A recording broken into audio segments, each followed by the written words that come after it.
Magari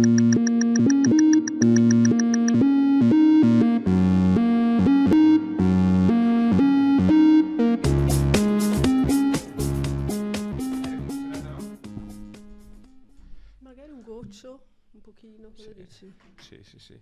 I'm very Questi pro air scaldano, mi conditioner. sa. Eh? Questi scaldano, no?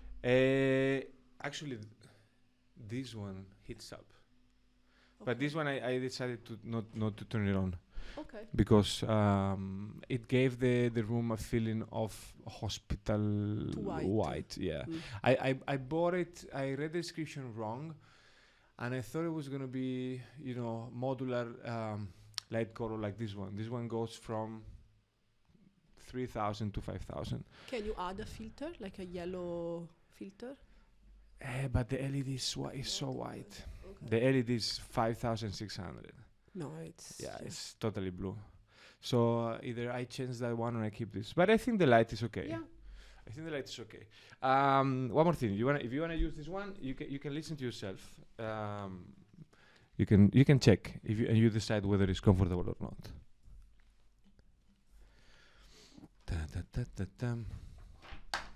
How do you think? I can hear myself.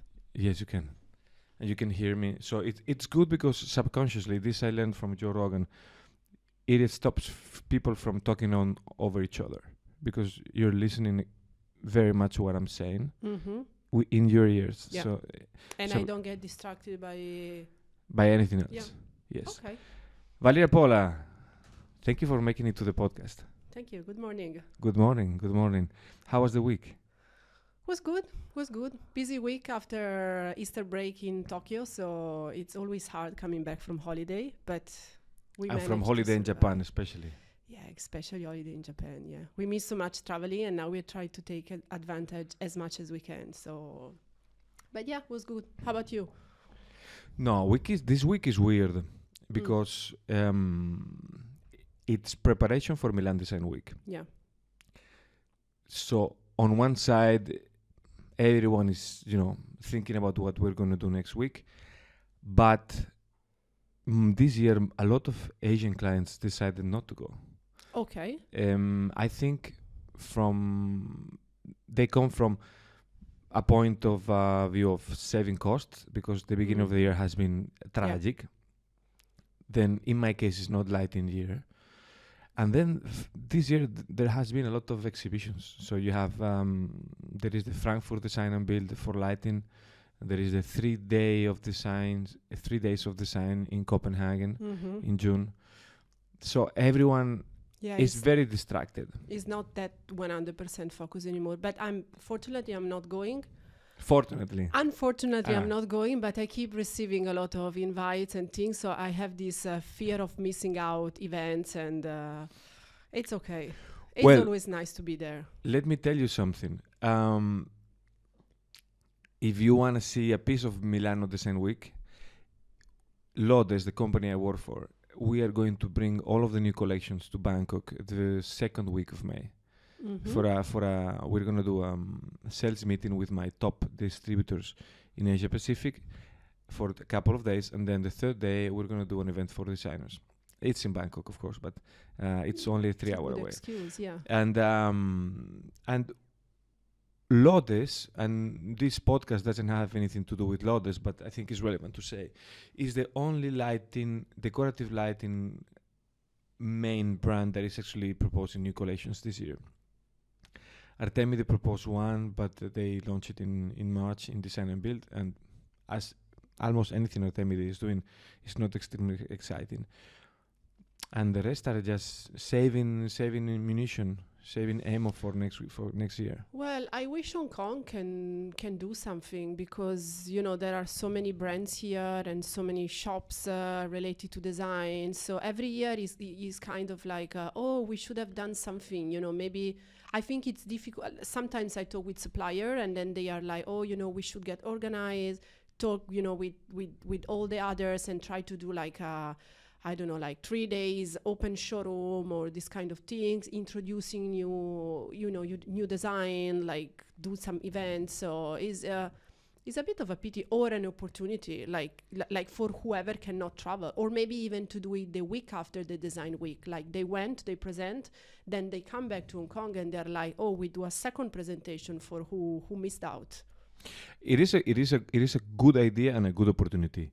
There is company in Australia, I think it's called Yellow Trace, that does precisely that. They go to Salone, they make comprehensive Like a recollection recap. of everything they see, and then they do a tour in Australia, making presentations of what they saw, and they charge a big amount. I don't remember now, but I don't want to say something stupid because I don't know if it's $150 or $500, but in any case, $150 Australian dollars to just go to receive a presentation with pictures. I think it's good business. You can fill a theater. Hong Kong is, as well as Singapore, a very architectural city. Yeah. Maybe we don't have the level of sophistication in new buildings as Singapore has, but we have more flavor. And I think the city should take advantage of that. And because there are a lot of studios, a lot of architects, a lot of interior designers. Yeah. And it's very far away, so it's not that easy for everybody to travel and yes. Taking holiday, personal leave. So I don't know. Maybe we can think about that for next year. There is the Science and Gen, but wouldn't it make sense for Hong Kong to have something more international? And now with the train, a lot of Chinese can come and spend the day in the city and go back to whatever city in southern China they live in. I think you should do it, Valeria Pola. Okay, I will try for next year. Because I always proposing this idea and all the suppliers are like, yes, it's amazing. Do it for us and we will take part of it. So let's see.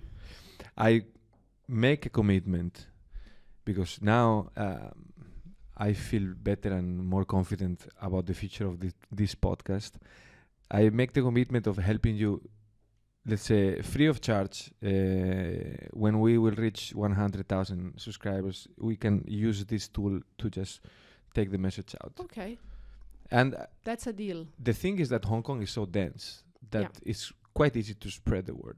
Yeah. So count me is very close. So we know everybody. We know everybody, especially now that people, let's say, there has been an important exodus. How many friends have you seen say goodbye? That's a tough question. Yeah, in the last 2 or 3 years, many of them, for many reasons. I'm always super happy when somebody leaves because it's kind of like, yes, you made it. You get stuck to this city in a positive way, but you always miss this. It's like a part of your family is leaving, but then you spread out your family around the world. So it's always very bittersweet, but yes, a lot. I have to say, for me, it's more bitter than sweet. I lost, let's say, quote unquote, because they're still alive, thanks God. I lost at least 80% of my friends, or even more, and they keep on living and they don't come back. And it leaves me in a situation that is quite odd because I didn't have an answer when people asked me, Fernando, do you want to stay? Yeah. How long do you want to stay, rather? And now I have it because I was... What is your answer? Then I tell you my answer. I have been faced with the opportunity to go away. Actually, last year and this year in a more intense way. And to be frank, it's not an escape. It's not like finding a way out of the city. It would be a step up in career. And I realized I want to stay because I said no to another. I said no. I mean, I haven't said officially no, but I think I'm going to say no. So what is the answer? If I could, I'd stay here. And so I'm 30. I'm about to be 37. I can do another 10 easy. Well, I've been here 12 years, so next week is my 12 years anniversary. And since the beginning, I keep saying 18 months. I'm going to stay here another 18 months. because 1 year feels like, okay, I need to have a plan B. Then 2 years, it feels like forever. So I always have this kind of like, 18 months, I'm going to move out. And I still think that I'm going to move out 18, like the day that I move here. But then who knows? Why 18 months? Because it feels like a right amount of time. So it's not like it's tomorrow. So I need to start to plan and organize. But then it's not like 10 years time. So I kind of like don't think about it. So it's kind of like a good interval, let's say. So, but I keep moving these 18 months since the last 12 years. So and I keep saying, yeah, I'm temporary. You know, it's I'm not gonna stay here forever. But who knows? Question to an interior designer: do you decorate your home as if you were gonna live in 18 months, No. or as if you were gonna stay? Yeah. Yes and no. Hong Kong houses is an issue. We all know it's small. You don't have everything. You know, you start with your checklist when you look for a new apartment, and then you kind of half of it, unless you have like an infinite budget for it. And you know that probably in 2 years you're gonna move out because usually they kick you out, basically. But still, 2 years is a long time. So, and I think the house is a very important place that even if, you know, people here, they say, oh, you know, but you're always out, you always work, you're always out in the evening, you always travel.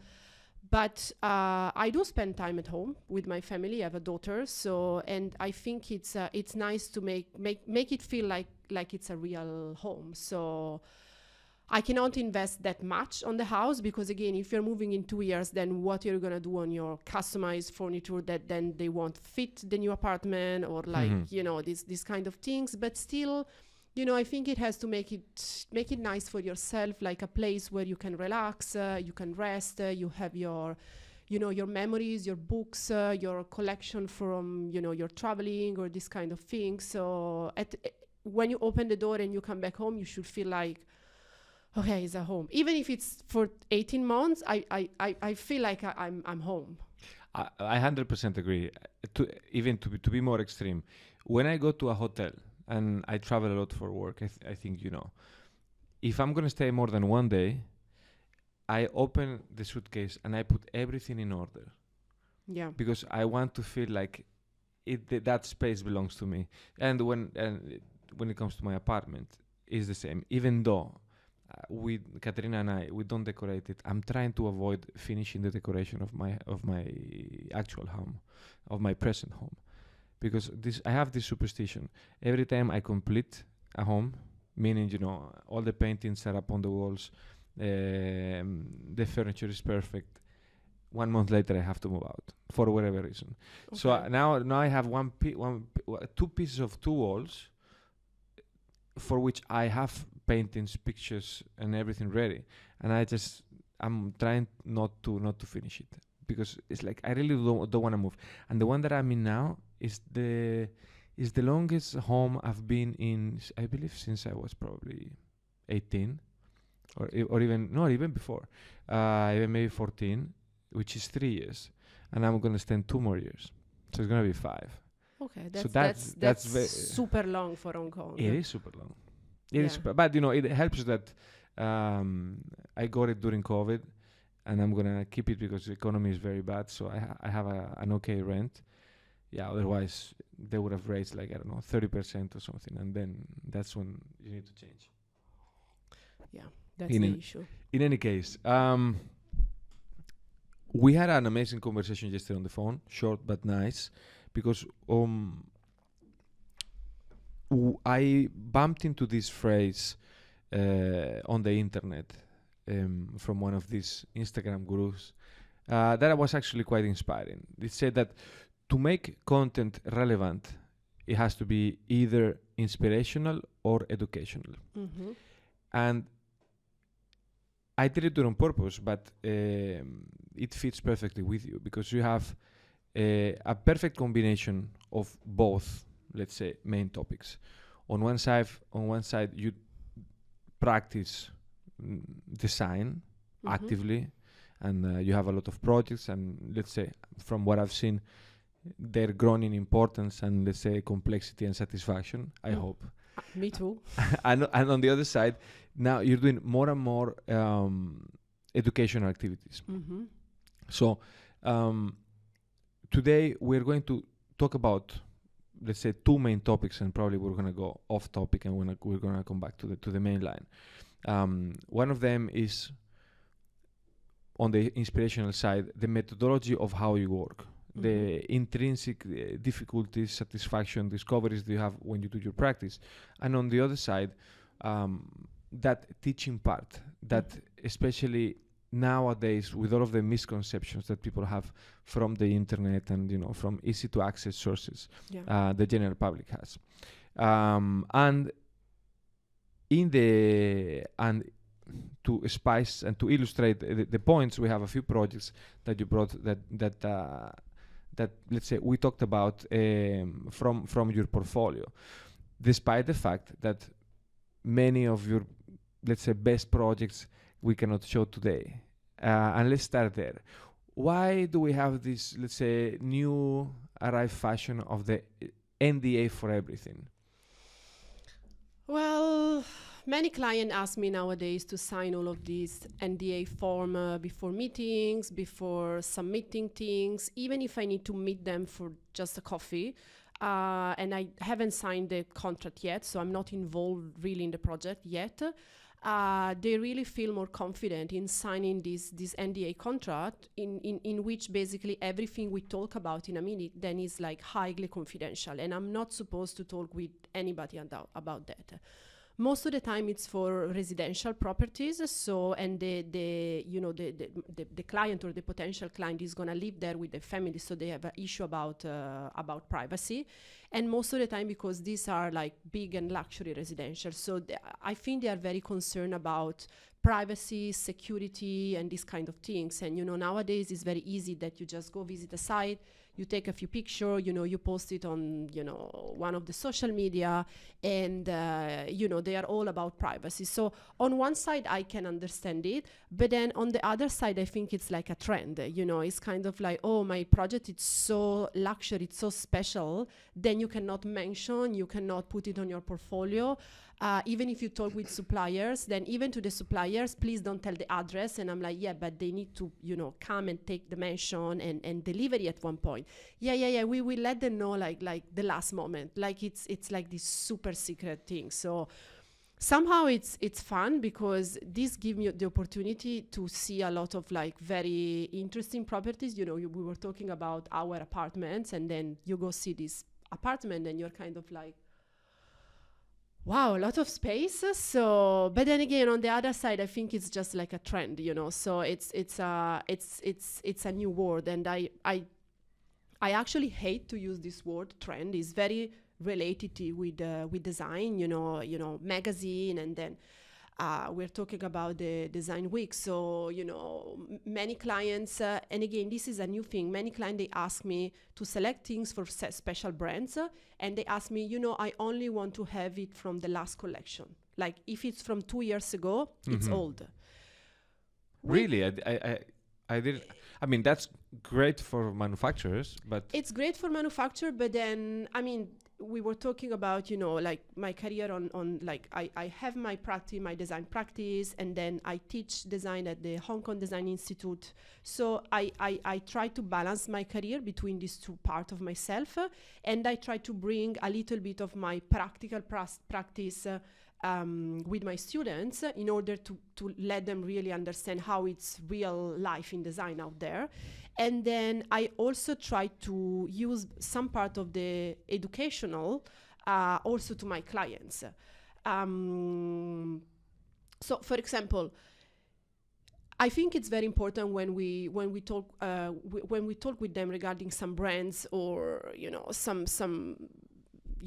I'm Italian, I work with a lot of Italian brands or European brands. Some of them, they've been there since forever. Like there are some chairs that you can buy today and they've been designed like 70, 80 years ago, which I think it's amazing. Mm-hmm. And most of the clients, they miss that. So when they ask me to select the last year collection, I'm always asking like, why? I like, give me the reason why. It's I need to know why. And I think some of them, they feel that design is a little bit like fashion.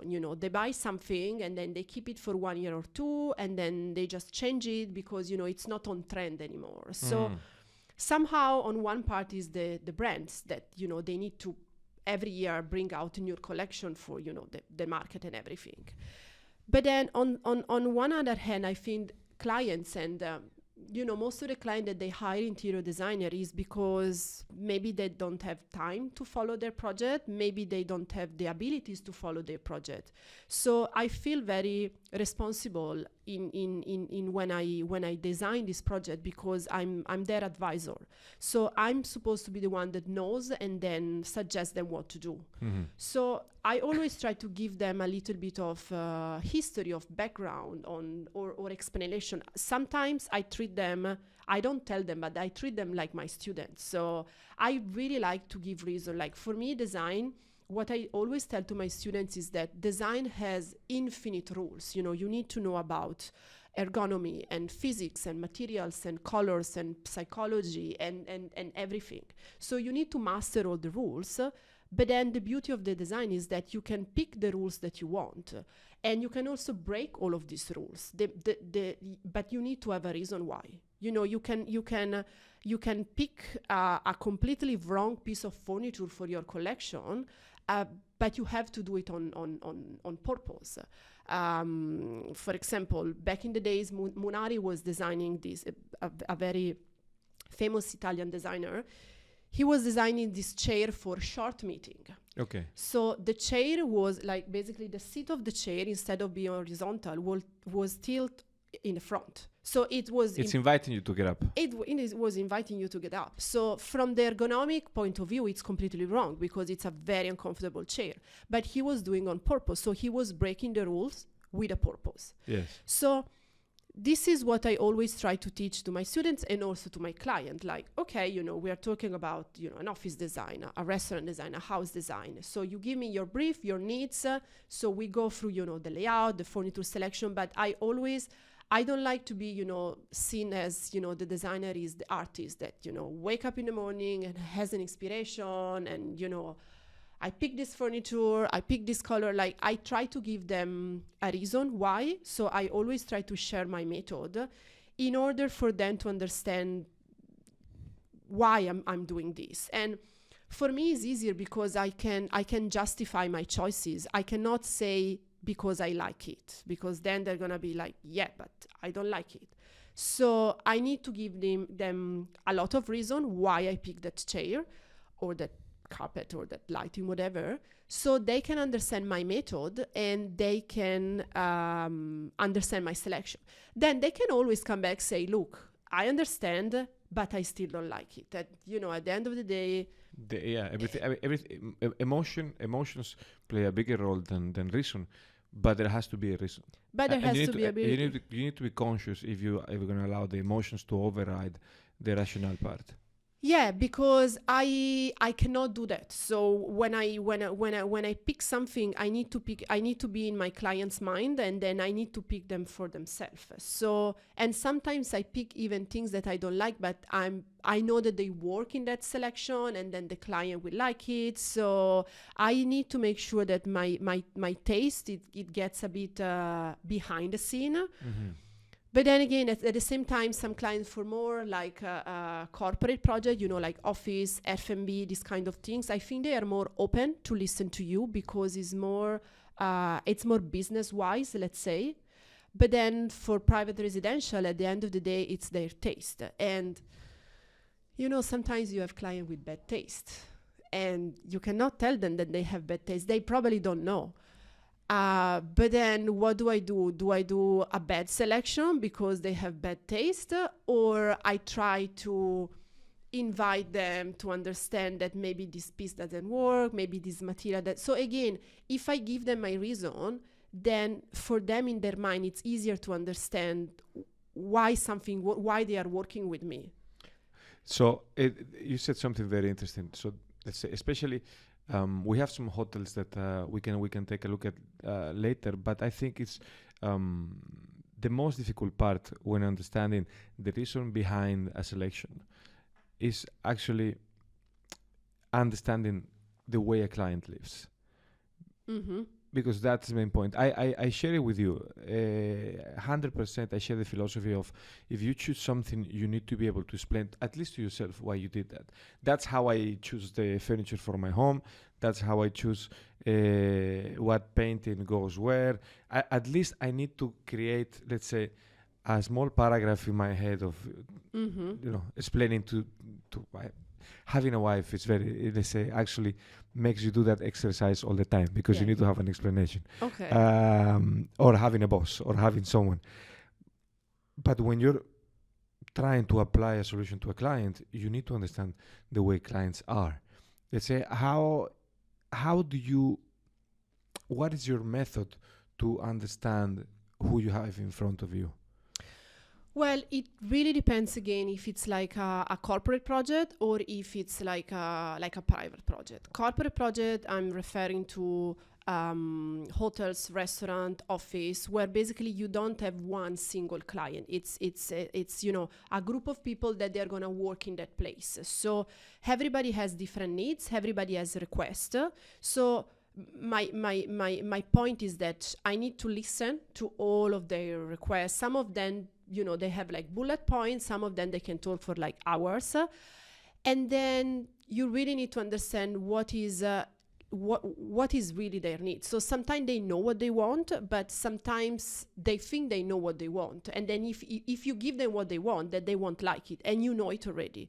So, and the same for, especially for private client, for private residential. So I don't like clients that they ask me or they say, oh, I want the sofa here, I want the kitchen there. And I'm like, okay, wait, let's start from the basics. How many people lives here? What is your weekly schedule? Like, you have guests every day for dinner? Do you invite people to, play cards? Like, how is your day on a weekday, on a weekend? So I can understand more about the relation between the different spaces. Maybe there's a room that is way more used by them, or maybe there's a room that they don't use. So in order to try to understand what is the really important thing. And then we can talk about where to put the sofa or which color do you want to use. So the most important thing is like the flow.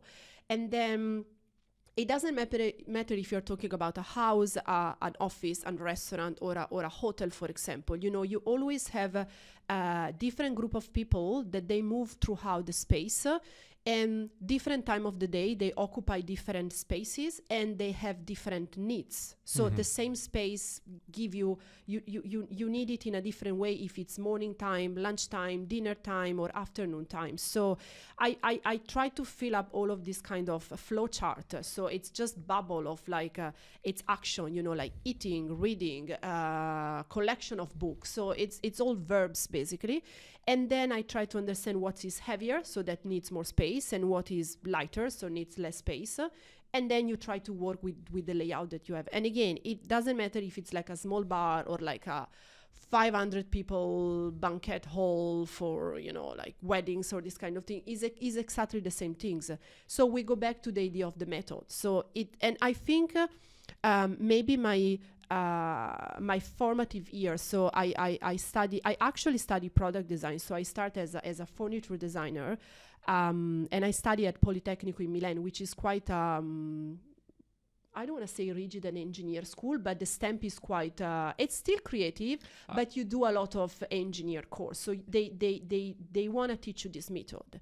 And in my career here in Hong Kong, I managed to work also for big studios where you are involved in like huge projects. Maybe the project is, I don't know, in US and the architects are in Japan, and you are collaborating with 10 different design studios spread out the world. So you really need to follow a method and a system, otherwise the information are gonna get lost. So, and I had the luck to understand how this system go, or to have my view on the system, and I try to apply this method even on my smaller project. I try to be, as organized as I can. I cannot miss ordering pieces or this kind of things. So before was because I was making my boss hungry. Now it's just because I'm gonna make the client hungry. But so it's just a method of system, I would say. And I'm not telling that my method is the perfect and everybody use it. So again, the beauty of the design is that all the designers come from different background, and Yes. all of us, we use completely different methods. So and this is what I teach to my students as well. Like you should try different methods. You one day you will find your method, and then when you will find it, just stick with it, because it's like a draft. So every project, then you don't have to start over. You already know the phases, the point, how it's going to work. And I try to share my method, again, kind of in an educational way with clients as well, because you don't want to end up being at the end of the project when you're ordering everything and the client come back and say, oh, look, can we move the kitchen where the bathroom is? And you're kind of like, whoa, like, this is not the phase of concept anymore. Like, it's your house, it's your project, it's your money, we can do it, but there's going to be money involved, time involved. So, I told you before, so they are more prepared. And again, I think they respect more our profession, and they really understand how much work, how many hours is behind our profession. So again, we are not artists that we wake up in the morning, or many clients think that using Pinterest, it's being a designer. You just, I scroll on Pinterest, and then, I have this amazing looking board. And you're like, okay, so again, for me, it's all about method. And again, I'm not that strict. I keep telling my students, like, you can break your rules, as we said before, but you know that you're breaking some of your rules. So Yes. you're not going completely out of mind. And it comes back also to my profession. So at the beginning of a project, I sign a contract with a client. So I promise a scope of work, and I promise a timeline, and I need to stick with it, because if I do wrong calculation, or if I don't follow this method, maybe I'm gonna use the double of time that I was thinking, and I'm gonna lose money on a project. So I cannot go back to a client and say, look, I told you 2 months, but I think I'm gonna need 4 months. Like, Yeah, well, that is terrible. For anyone that has open space, be it commercial, residential, when let's say before having that experience, you don't appreciate how keeping, let's say, trustworthy yeah, timetable is important. keeping tracks. But Yeah. then when you are in the middle, and then the contractor tells you, it's going to take me another 3 weeks. When I open this office, and it's a very tiny space, and it's very simple, very minimal, I had a lot of delays, and I was going crazy. It damaged my health in a way.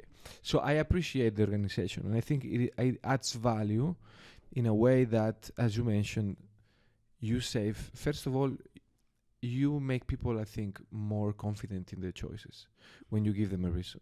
Number two, the decisions are more solid, so they don't have to be changed. If you make one thing well, you don't have to make it 3 times. But for that, it's very important to have a foundation. And I made a note here, because from your reference to Politecnico di Milano, from your reference to your time, I don't know if you want to say the name of the studio, of the big studio, and I thought for a minute in my life and in many of my friends' lives, and there is a common denominator, which is that even if you are successful in your private practice, in your private studio, later on in life, many of us share the origin or the starting point of our career in a big corporate company that gives you a structure and gives you, let's say, a work frame.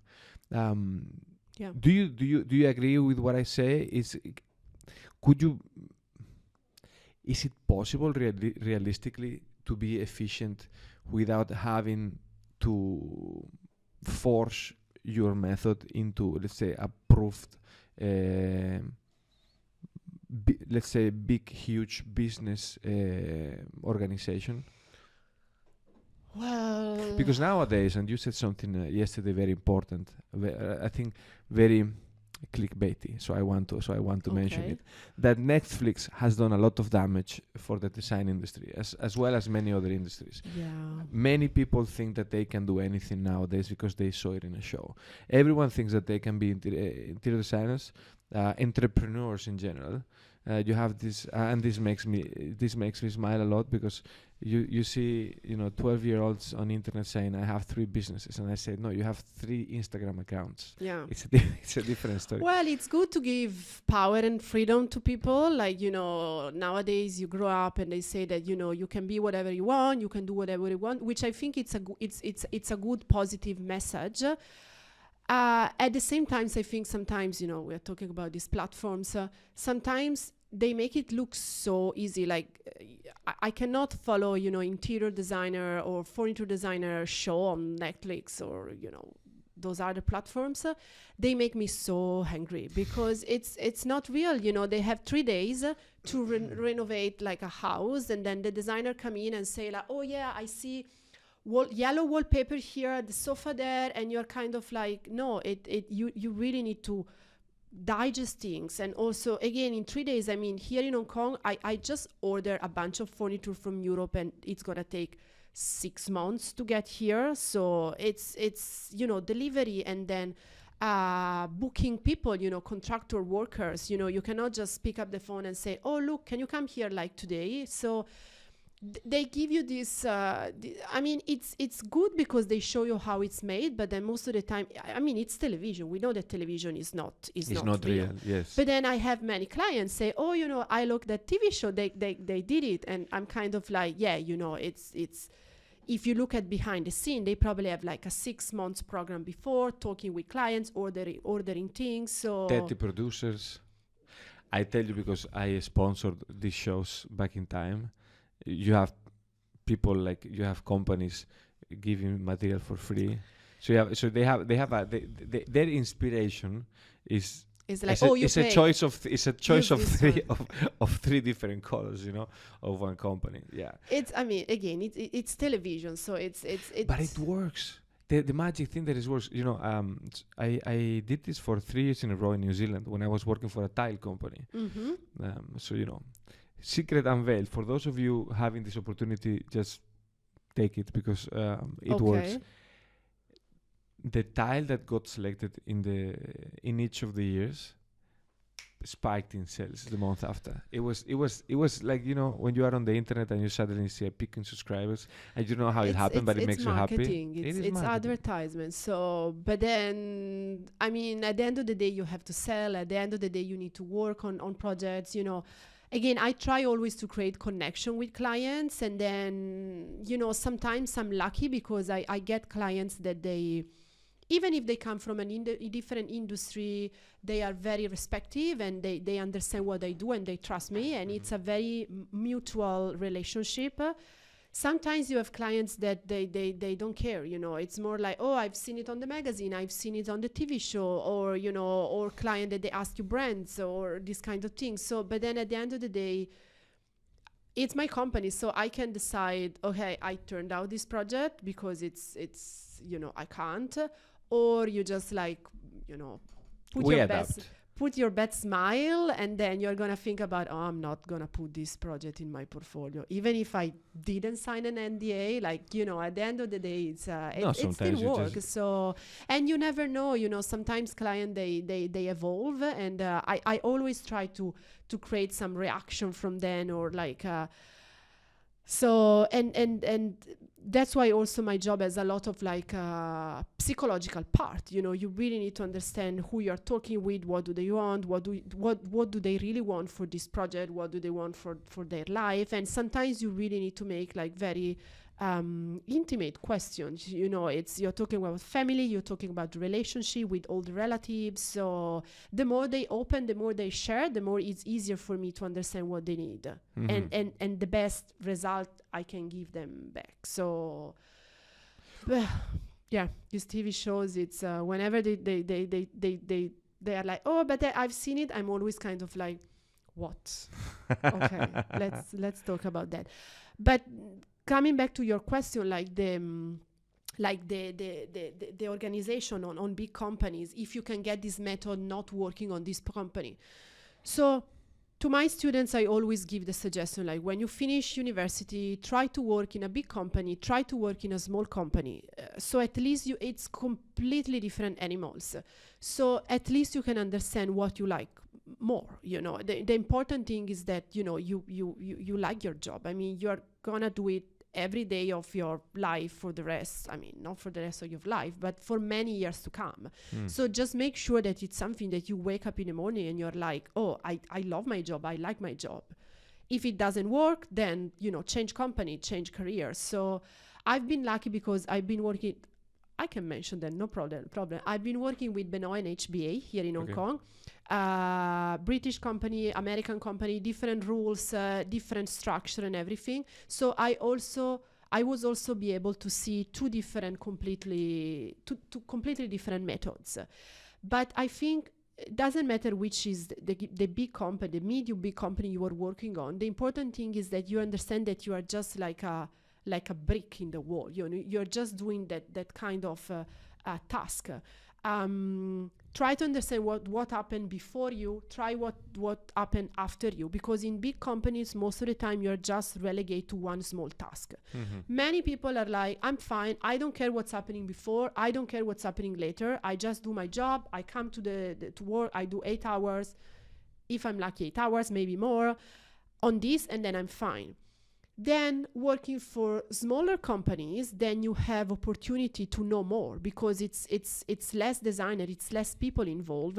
So maybe it's going to be easier for you to start from the beginning of the project up until the end, knowing the client, going on site. So it's a mix between these two. So for me, what I'm trying to do with my company, mine is a very small company.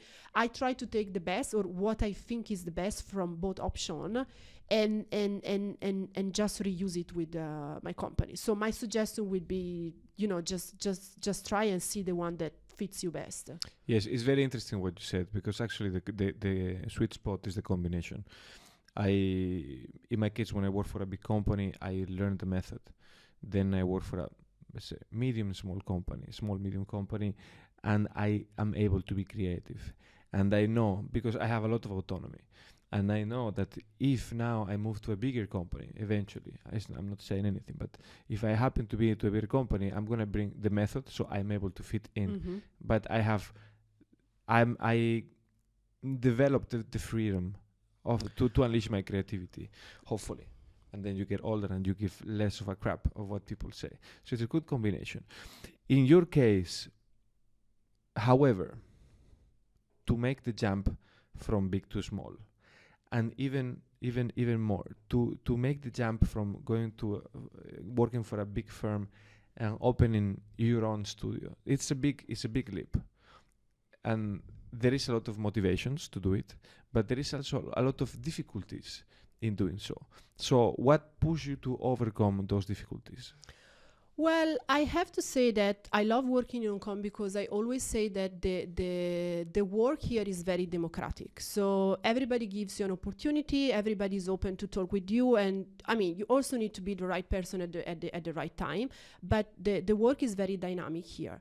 And so when I was working in HBA, I had an opportunity with a client, with a friend actually, that they came to me and they said that they really want to work with HBA, but they have no budget for them.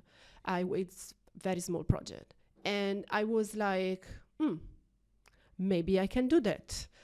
And I was telling myself, like, okay, worst case, I'm going to work on this project for like 6 months. I'm going to try to survive these 6 months.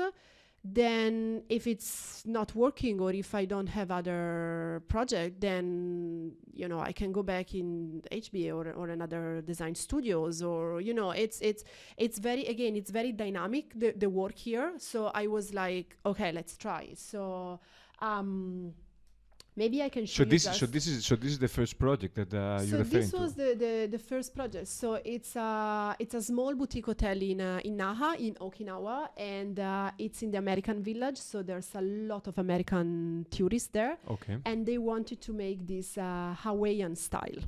Uh-huh. So yeah. That's an amazing wallpaper. It's yeah. Who made it for you? Can I mention the brand? Oh, 100%. Okay, so this is a customized wallpaper. So it's not one of my photograph, but it's a copyright photograph, and we print it out with Tatming.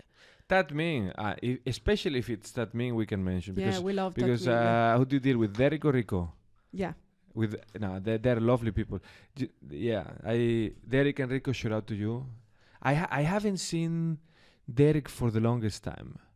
I've bumped into Rico a couple of occasions. They're always super busy. They're always super busy. Yeah. But no, I tell you, to say if you, as long as we don't promote any lighting that is not Lotus, because Okay. I don't want to get fired. This is all customized, so We can promote, we can mention any brand, anything. Actually, better because then we tag them, and then the expansion of the video, it's larger and larger. yeah. But in the case of, for those of you watching this video, if you want wallpaper, number one in terms of availability and just niceness is Tatming. So reach out to them.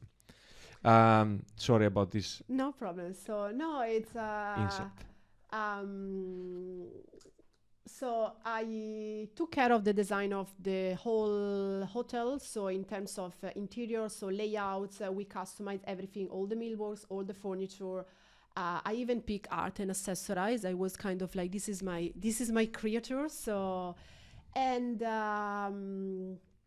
you know, it's quite a funky retro vibe, and it's very weird because again, then you are in Japan, but you know, if you've been in Naha and in the American village, it doesn't really feel like to be in Japan. I love Okinawa. I have never And- been. I would love to go. You should go. It's only 1 hour and 45 minutes from Hong Kong. I'll take that I idea. can give you a good discount for this hotel. 100%. No, 100%.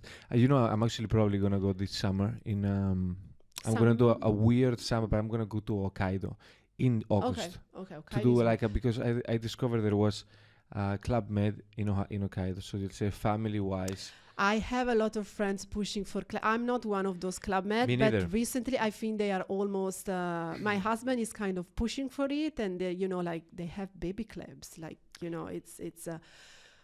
You know the difference between you and me? I believe that my daughter is 1 year older than yours, and I've been recruited by the Club Med cult just very recently. So I have, let's say, maybe in 1 year you'll because be there it's too. a cult. If you try once, then my friend is like, "Oh, if it's not a club med, I'm not going. It's not a holiday anymore." And I'm like, I'm very scared to try because I'm a very, you know, when I used to travel with my husband with no kid, then it was kind of more, I like the adventures part, you know. Yes. But then with kids, you cannot really be You that cannot. adventure. And then You cannot because you have, let's say, is it worth making a super trip, going to a super exotic place if you have to be in bed at 9? And Yeah. you cannot go out for dinner, like a proper dinner. You have dinner at 6 nowadays, you know, it's the new trend. I know. That's why we hate trends. So anyway, Okay. they have Hokkaido. fantastic deals. Hokkaido in summer. I should not say say it out loud because then you know prices will go up. But yes, but Hokkaido is a little bit farther up, probably a couple of hours farther up. This is 1 hour and 45 minutes from Hong Kong. Yeah, well, summertime it's typhoon season, so I don't recommend to go there in maybe avoid August, I would say. Okay. It's just the same typhoon as Hong Kong, nothing Okay. super crazy, but then you get stuck in the hotel. So, I Mhm. mean, this is a beautiful hotel, so we have also, it's a very small oh. one. That's the lobby, and then we also managed to customize this mosaic from Sichis. All right. So we basically pick these flowers, which are the traditional flowers in Okinawa, and we made this. And this is like the facade of the hotel, so it's actually quite visible. And we also customized this kind of like tricycle with like stickers and this kind of thing. So I say we, but it was only myself. But it was really fine, like really nice clients. And I haven't been in Okinawa since COVID time. I think I should go back. I really don't like to go back to my projects. You That's- don't. No, because then they start to move things, and I'm very OCD, kind of like, this chair was supposed to be here. Like, who picked that glass? So for me, it's like I go there, I do last inspection, I hand it over.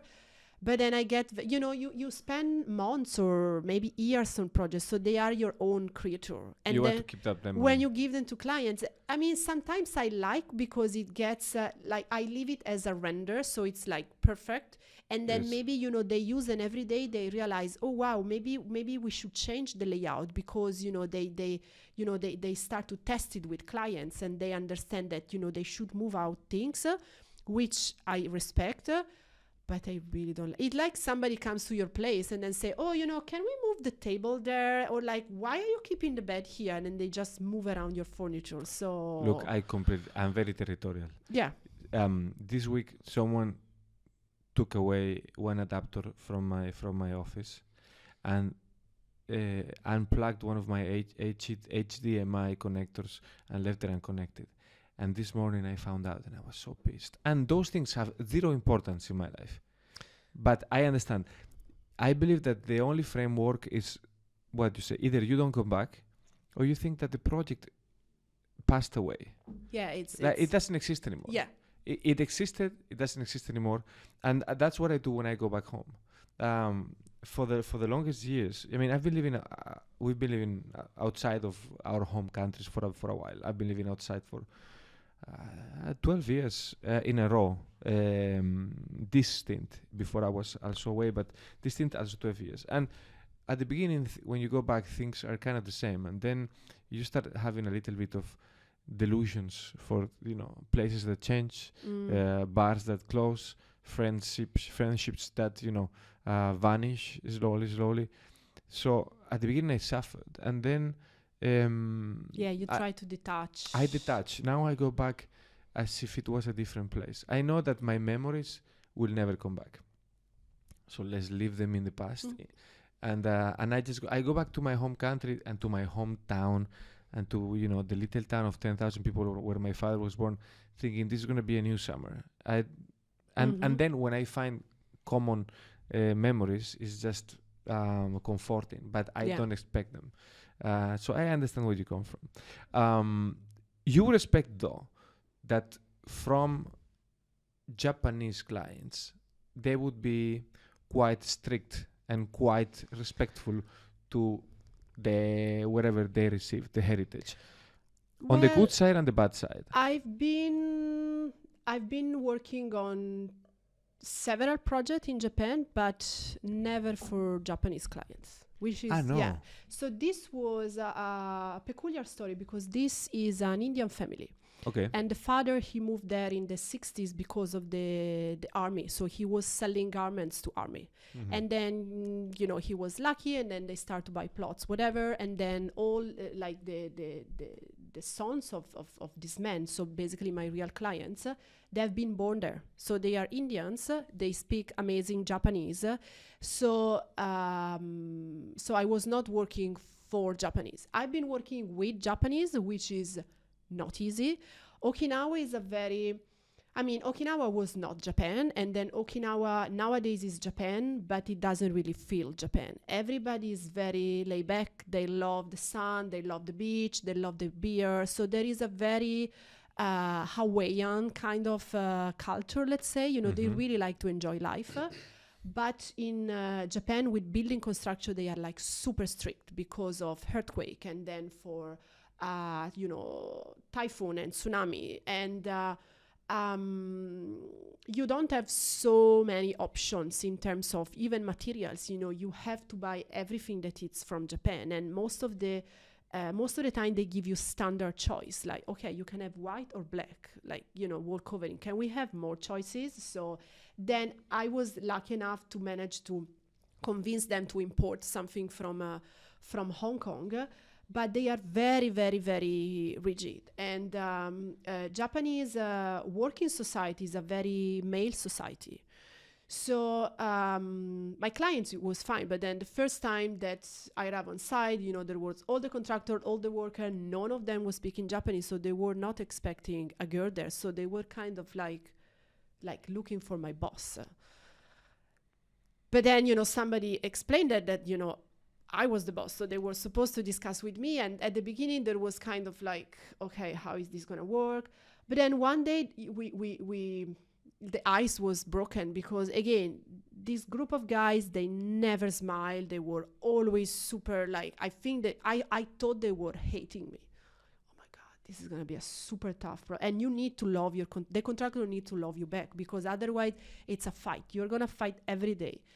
So one day we went on site and we just have installed flooring, so we couldn't use shoes, so we have to use our socks. And I was like, oh my God, I hope I have nice socks on. And then all the workers, they were wearing this uniform. They always wear a uniform to work on site in Japan, and helmets and everything. All of them, they remove the shoes, and then they have those little, the socks with the little fingers. No, I don't believe you. All colors, with like, a stripy one with, like Hello Kitty or this kind of things. And I was kind of like, smiling and laughing. And then I think this episode helped them to kind of be human. So from that episode, then we kind of have some, I mean, I don't want to say talking about, because we couldn't talk each other, but, I was laughing at this, they were laughing, so it was kind of like, okay, now we make pieces, so we are fine. So and we managed to have a good relationship. But Japanese people are amazing. I agree in the fact that they are not easy in and they're not easy, not in a bad way. They're not easy because they're so different than us. And I think even life is not easy for themselves, because when you meet them for the first time, if you let's say you arrive in any Japanese city, let's say, okay, I have never been to Okinawa, but to, let's say, the main island, Osaka, Tokyo, you go around and you see that everything works, everything is silent, there is respect and Everybody's peace is super serious everywhere. Everyone is super serious. Everyone is silent on the subway, which I love. And they don't interact with each other. But then, if you manage to break that shell, they're extremely jolly, extremely friendly, extremely close. When I, let's say, kicked off the collaboration between Lodes and Luminabella, which is our main distributor in Japan, we did an event in Tokyo, in their showroom, in Gotanda, and then we went for dinner, the whole team. And we went to this Yakitori restaurant, amazing restaurant, not extremely fancy, but very good food. And we started having beers and the weird drinks that they have and so on. And they flourished. They bloomed like if they were, a field of poppies. And they were talking to each other, not only with me, to each other, and they were discovering things between each other. I had this man and this lady in front of me, and they had been working together for 6 years, and they didn't know anything about each other. And suddenly they were having fun. So this is what makes me very, I feel very intrigued about Japanese society, because you have this seriousness, but then you have the manga. You have this silence, and then you have all of this weird sex related industry. So it's what you said fits very well with Yeah, it was just like a spark, and then everything went well. So, but the important thing is to find something in common. They were not expecting me. They were they didn't know how to deal with me, so they were not like, she's not here. So, but then also my second project in Japan that I want to show you, completely different project. This is a beautiful villa up in Niseko. This is fantastic. This is life goals. Yeah, this house. I think it's something. American clients, American Hong Kong clients. We work with these Canadian architects that they are based in Japan. And a bunch of like Western guys that they've been in Japan for the last 20 or 30 years. So they were the one dealing directly basically with, workers and everything. And I've been invited to this project because this house, I think, was maybe 2 or 3 years that he was already running. The client was super happy with the architects because it's a brand new house. So they bought this plot of land, this hill. They decide the footprint of the house, the design of the flooring and everything, but they couldn't make it through the furniture selection and lighting selection. So they've been 3 years of like rejection and rejection and rejection. And then luckily for me and for them, I came on board on this project, and we managed together to do this very sophisticated selection. Was one of the clients that they asked me to only pick Italian furniture and Italian lighting. So it was, we did a few exceptions, I would say. I see a couple of exceptions. Yeah, but it was one of the requests. So the house is it's a very calming house. It's very architectural. It's very masculine, I would say. They have a lot of like sharp edges and cold materials. So I think what we managed to do together was trying to make it more like softer shapes, softer material. It still feel like a very refined, beautiful house, but now it feels like a home. So before, I think the issue was that everything looked like a showroom. So everything was kind of like perfect and everything. Hey, when you have such a potentially cold outdoor, and you decide to choose gray stone for the floor. Yeah. It's tough. It's tough to make it feel like a home, huh? But all the materials was picked and installed, so I managed to change a few of those, but then most of it, so they were kind of like, this is the bare shell, this is the house, so it's built ready. This. So we try to, even for example, we managed to redesign some of the small washroom. Again, just adding like a round cut mirror, a kind of like playful lights, just to again, I'm breaking the rules here because the rule of the house are like sharp orthogonal light.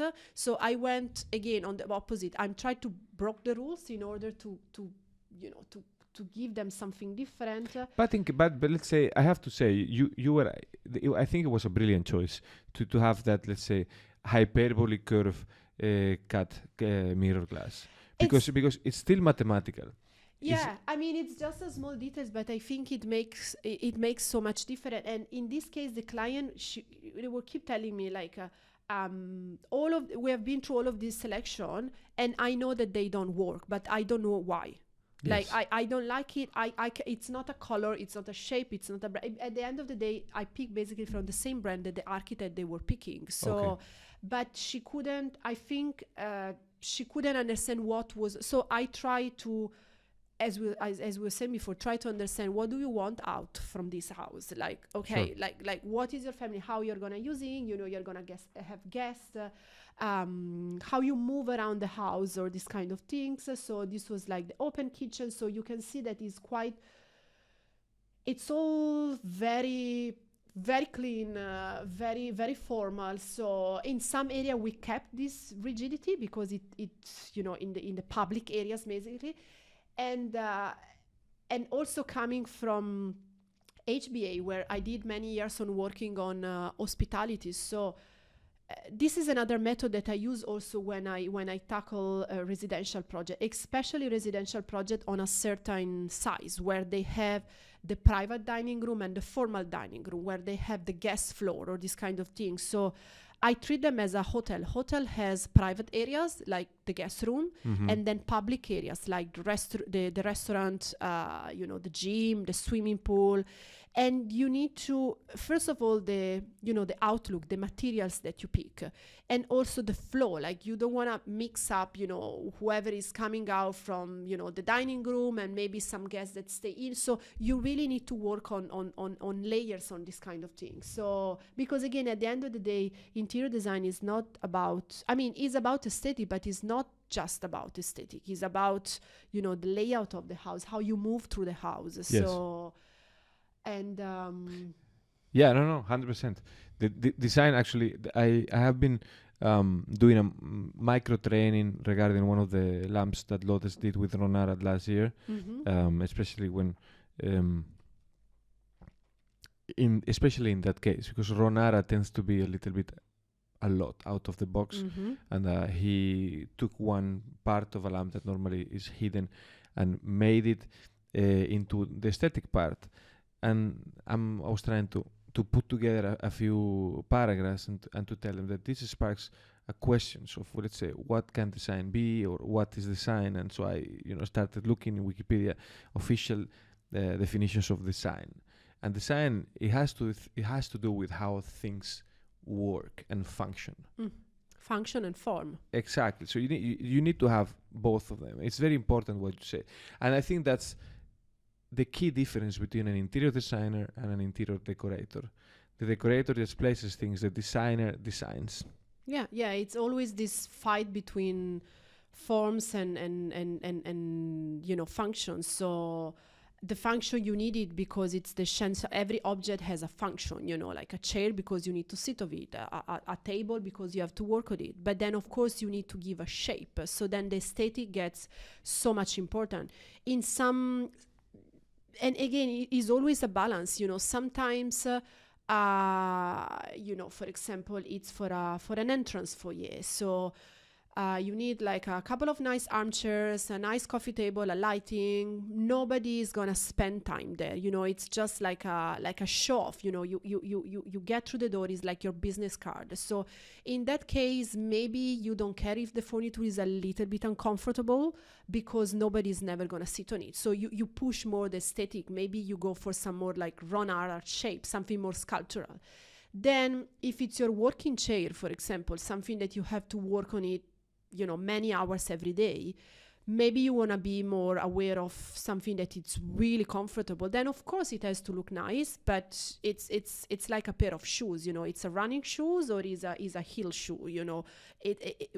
That's why I also need to understand from my client the use, like how are you gonna use this, how many hours are you gonna be sit on this chair. So does it has to be comfortable 100%?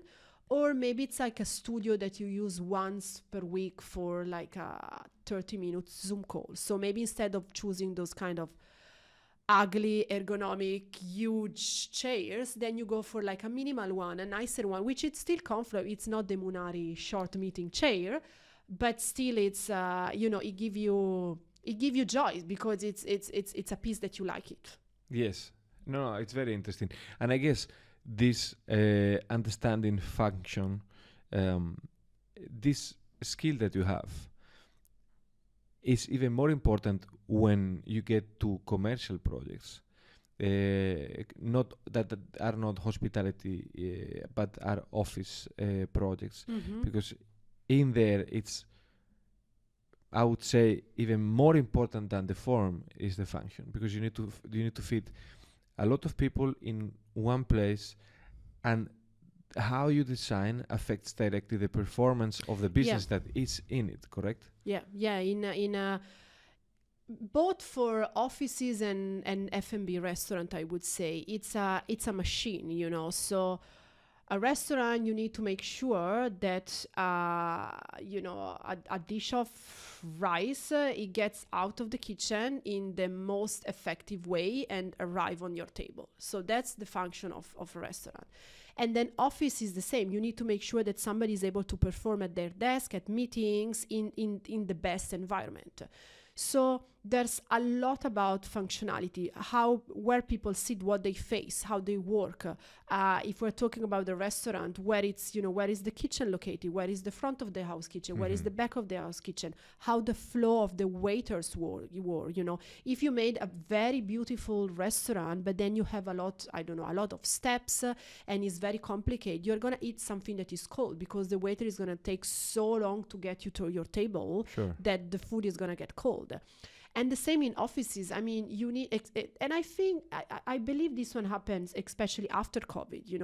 In COVID time, most of us, or some of us were like lucky enough or unlucky enough, it really depends, to work from home.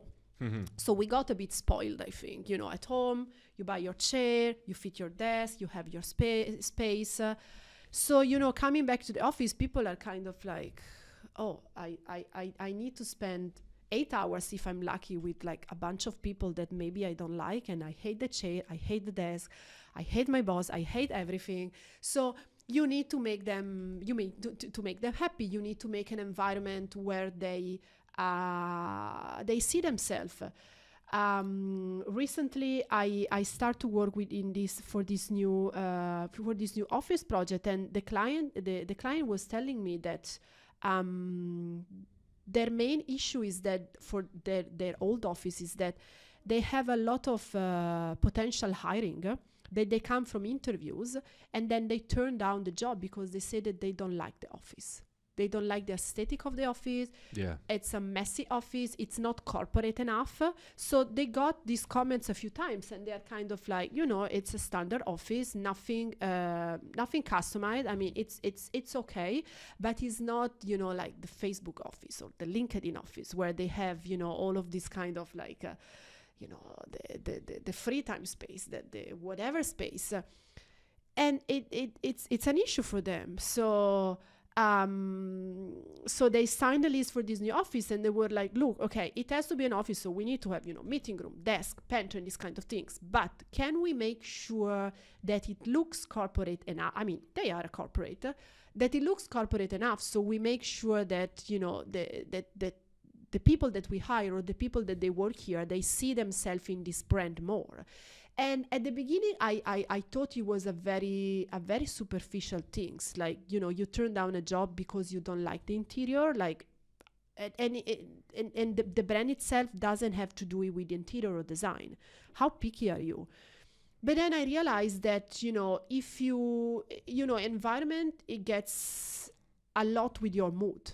So if you are in a space that, I don't want to say you like because you like but it make you feel at home, or you make you feel comfortable, it makes you feel more productive, then it makes sense. Because if you are happier, you're gonna work longer, or you are not gonna turn down this job opportunity. So it's something that it's a recent discussion that I had, and it's something and I was thinking about it. I need to present the first concept and layout on Monday, and I'm having second thought about this. And at the beginning I was like, okay, what? But now I'm kind of like, okay, maybe I really need to, and again, it's a request from the client, so I cannot say, it's like, oh, you were asking me for 3 meeting room, but I just gave you one. It's like when you look for a new apartment and you ask for the 3-bedroom, and they say, and then they show you a studio and they say, oh, but it has an amazing rooftop, and you're like, yeah, but I still need 3 bedrooms. Like, it's this kind of things. But I think it's becoming a point of request, like make it looks aligned with the brand. And I also want to show you today, talk about brands. This is gonna make me cry inside, because this office was supposed to be next to that office. Yeah, I know. Anyway, we need to make we more. Could have copied the copy. I'm not saying I need copy. to Get inspired. Give me a few more years. You need to give me more than 18 months to make a little bit more money so we can move over there. Okay. Amazing space. So this is the first office project I think I was involved, and then I start my collaboration with Anna Patricia. I'm sure that you had her husband here a few weeks ago, Jacopo. We always joking that it's all in the family. Jacopo's partner, it's my husband, so we kind of sometimes we share project together. And we collaborate on this amazing project, and I think it's quite funky, the result. I think we managed to capture the essence of this guy. And this guy, they do branding, so they need to be very chameleontic, I would say. Okay. Depending on which kind of clients they deal with. So. I think what they want to show is that they are, it doesn't matter which kind of client it is coming through the door. It's a big company, it's a small company, they are like so cool that they can work with everybody. So this was basically kind of the brief. And so we were lucky because we got this kind of like bare shell office with concrete everywhere. We have this metallic flooring, which we actually quite like, because we really like the idea to make something neutral, because again, the brand can adapt every time. Everything was quite gray and cold, so we managed to balance with this warm bamboo color in order to bring a little bit of, again, balancing color and make it work with the color palette. We left the ceiling open as they are. We left the wall open as they are. So, I mean, this again has been a big trend in Hong Kong in terms of aesthetic and also for budget reasons. So you are saving a lot of money on finishing things. And you have higher floors. You have higher ceiling. Higher ceilings. If you have an issue with some of the pipes, it's actually easier the maintenance. Yep. We have a lot of piping here because when they basically finished this building, they didn't know what's going to happen on each floor. So we have provision for like gas or for kitchen and this kind of things. And we were kind of like, no, leave everything up there. We like it as it is. It feels messy, but in a very... It's very Pompidou-esque. Yeah. It's kind of, you're showing the interiors, Yes. like the gut of the building, and again we got like a lot of plants, a lot of nice art. So it was, I think it was a successful project. We managed to customize some small details. This is the logo of Branding Records and is on the entrance handle. So you have this kind of metallic gray door. So it almost looks like a private club because you don't see, there's no name or nothing. So you just have this B on the handle. And it is beautiful. And then concrete is a living material. Yeah. So actually the plant and the concrete complement very well each other. Yeah, there's a lot of like holes and like things, and that the contractor was trying to, can I fix this? And we were like, no. Also because if you fix it, then it feels fake, it feel like a patch of concrete or whatever. And the rule is that whatever we were gonna add, then eventually when they are gonna move out, then we need to remove. So we were like, there's no point, we just leave it as it is, do this kind of minimal installation. Which it's still going to look nice, and there's kind of like it's not a very strong design, I would say. So it's not a trend design. So it's something that if you take out all the art, plants and accessories, is basically quite neutral. So, and especially for clients that design spaces that they have to last. Yes. Look at magazine, and I don't want to say do the opposite, but again, it's like you need to buy a bag or a pair of shoes that you wanna do an investment, you wanna use for the next 20 years or this kind of things. So if you go on fashion magazine, then of course you're going to see all of the last collection, and then, you buy something, and then next year you're going to be like, oh my God, what did I buy last year?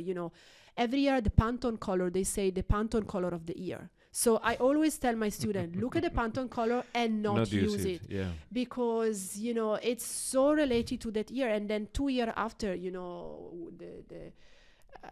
when we have those rose gold metal or those things, I think it was maybe 2018 or something like that. Exactly, 2017.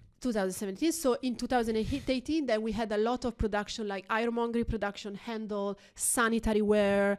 Every metal was rose gold, which actually it looked nice, but nowadays it looks so old. Look, you just pointed something. I'm not a designer, but I'm very sensible to aesthetics, and I have been to aesthetics and to whatever activity that requires a little of creativity. And I've always observed certain patterns, and I coined this phrase: if you do something new just for the sake of it being new, it's gonna get old the fastest. Mm-hmm. And it's exactly what you just explained. And I agree 100%. Lotus has one finishing from 2017, which is an amazing metallization in a gradient shape, in a gradient form, in rose gold. Beautiful glass. I'll show it to you later. It's impossible to sell now. Because it looks old. Because it looks very old. It looks very, very, very old. But not vintage. So maybe you need to wait another 10 years and then it's going to be... Or 20 or 30, but and it will come back. But you need to, again, that's why I say that I like my client to trust me, and even myself, if I suggest them something, maybe it was back in 2018, maybe I suggest something rose gold, and for sure I was happy about it, and for sure they were happy about it. But then you don't want to be in the situation, and then in a couple of years they will be like, oh, it looks old, can I redo it? Can I change it? So sometimes they ask me for like timeless design, and when they feel timeless design, they always look at those kind of like baroque old piece of furniture that looks very grandma style, it's and you're kind of like, no, timeless for me, it's something that you need to make sure. And again, and I always do compare with fashion, because I think it's easier, because everybody has to deal with buying clothes once in a while, more than buying furniture.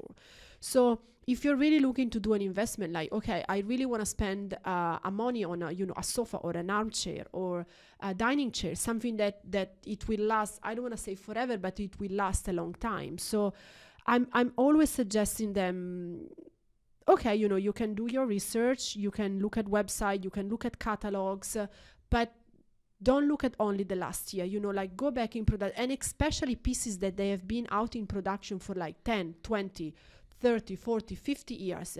There's a reason why they are still in production, because yes, it means that their style is never out of production. Sometimes clients are shocked because I tell them, look, this chair was designed in the 50s or in the 60s. Yes. They change technology. Sometimes they update, the metal that they use, the type of the fabrics, or the engineering part, but the shape, the concept itself, it's the same, and it's amazing. So if you want to have something that lasts more, but you don't know how to pick it, just look at, again, just old furniture that they have been still in production, means that it's a successful formula, rather than looking at the last year one. Yes, 100%. And you see how companies that were able to create and to have those icons, they're still milking them, because if you one of my favorite pieces of furniture is the Bambole or the Camaleonda by Mario Bellini. Mario Bellini, is that the correct name? Yes.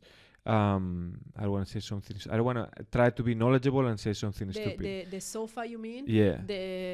So the Camaleonda is the one that they did the re-edition last year. Mm-hmm. And it's composable, I think, with hooks. Yeah. So you can create many different shapes. I just managed to select for a client. It's expensive. Orange color. Ooh. Amazing. But it's timeless. It looks No. It looks designed like it's gonna be modern. I think it's from the maybe late 60s, 70s or something like that. Late 70s, yes, because Mario Bellini, I think he did his best work, in my opinion, in around that time, because also the Chiara for floors, the one that is the metal folded onto itself. I see, now I broke my own rule. I shouldn't have mentioned other lighting companies, but it's still a very nice lamp. Those pieces will be relevant 200 years from now. They just are, and that was the genius. So I completely subscribe what you just said. I just need to have the money to buy those pieces. But money will arrive. Again, it's an investment. I mean, sometimes clients are like, but why they cost so much? So first of all, it's the material, the manufacturing, and also you're paying the history. So it's like you're buying something from, I don't want to say a museum, because I mean it's not a piece that's staying. It's not a sculpture. Yes. But there's so much meaning behind it that you are buying the whole package, and at the same time, please use it. So there's nothing bad at having those amazing sofa, cover them with, those plastic sheet, like, so it doesn't get ruined. Oh my God. So that you want to have a white sofa, but then you cover it. So then you're not a white sofa person. Just don't get a white sofa, just be real. Or use it. It gets damaged, whatever. Yeah, you can change the fabric, but at least you're going to enjoy your sofa. Brava. Thank you. I think it's a very good message. Valeria, how are you enjoying this podcast? Did you enjoy this podcast? Yeah, so far, yes. Come so far? Come on, so I far. didn't turn down any questions or. No. I think you did fantastic. I think you actually touched some very important point of views that showcase very well, explain in a very succinct way why there is value in hiring an interior designer for a project, because you're not only delegating work that you don't have time to do, but you are, let's say, entering, allowing yourself to access a level of expertise that is impossible to get by watching a Netflix show or by feeling inspired or artistic one Saturday morning that you go to the shop. Otherwise I will have to change my job. So No. I think because of what you just said of, companies having to design even offices because otherwise people would not work for them, it only tells us that interior design is ever more important. My only wish is that you stay in Hong Kong, you and Gabri and Olympia, a little bit longer than 18 months. okay, let's see. So let's see end of 2025. When we do the design week in Hong Kong, right? You need to stay at least until you do that. Okay. So, in my opinion, I throw that message. Valeria, this show was about you, was not about me, so I'm going to leave you the last word. Tell everyone where they can find you, or just tell them ciao. And as for my part, thank you for whoever made it to the end. We're getting more and more people. I'm so fascinated. Internet is mind-boggling. I had the goal for this year to have 1,000 subscribers. At the end, this morning I checked, we are 5,000, close to 700. I hope nobody's canceling after my podcast. Zero. No. We're going to get a lot of love. So Valeria, I leave you the last word. Everyone, be happy. Have a nice weekend. Yeah, this is your camera. Thank you. Thank you very much, Fernando, for having me. Thank you, guys. I hope you like my view of this career, let's say. And as we started the podcast today, like I hope I could inspire you out there to be more creative and to always ask questions. Like never get tired of asking questions. Doesn't matter if you are a student, if you are a client, especially if you are a client.